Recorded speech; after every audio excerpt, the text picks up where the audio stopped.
আমাৰ বিটিসি প্ৰধান বিটিসিৰ চিফ মাননীয় হাগ্ৰামা মহিলাৰী ছাৰৰ আজি 57তম জন্ম দিৱস আৰু সেই জন্ম দিৱস উপলক্ষে আমি ইয়াতে 30 কিলো ওজনৰ আমি কেক কাটিলোঁ।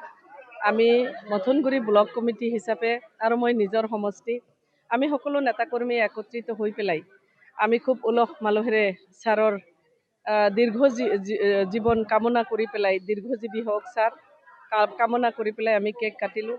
ইয়াৰ আগতে পশ্চিম হাউলিত এটা মাদ্ৰাসাত ছাৰৰ কাৰণে ইফতাৰ পাৰ্টি এটা দিয়া হৈছিলে আমাৰ আব্দুৰ ৰূপ ডাঙৰীয়াই আৰু তাতেও ছাৰৰ কাৰণে আমি দোৱা কৰিছোঁ ছাৰ দীৰ্ঘজীৱী হওক। বিটিচিৰ চিফ হাগ্ৰামা মহিলাৰী ছাৰে তেওঁৰ যি সপোনৰ বিটিচি সকলো জাতি জনগোষ্ঠীৰ মানুহৰ কাৰণে থকা তেওঁৰ যিটো দায়বদ্ধতা তেওঁৰ যিটো চিন্তাধাৰা সেই চিন্তাধাৰাই বহুত দূৰ ভাল এটা বাস্তৱ ৰূপ পাওক আৰু আমি সকলোৱে তেওঁৰ দীৰ্ঘজীৱী কামনাৰে তেওঁৰ লগত একত্ৰিত হৈ থাকি পেলাই আমি এই বিটিচি অঞ্চলৰ কাম কৰি পেলাই আগবাঢ়ি যাব বিচাৰিছোঁ।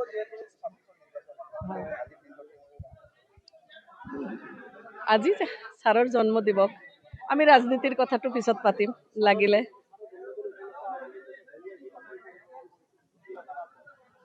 আচলতে এইটো কি ক'ম আমাৰ নেতাকৰ্মীসকলে খুব জোৰ কৰিলেতো সেইকাৰণে মই তাহানিত গোৱা আজিৰ পৰা 40 বছৰ আগত গোৱা এপাকি গীত গাইছোঁ হৈছে হোৱা নাই মই নাজানো। গীত গোৱা মই বন্ধই কৰিছোঁ তথাপি মনৰ আনন্দত মই আজি ইয়াতে অকণমান গীত গাইছোঁ গালোঁ। ধন্যবাদ।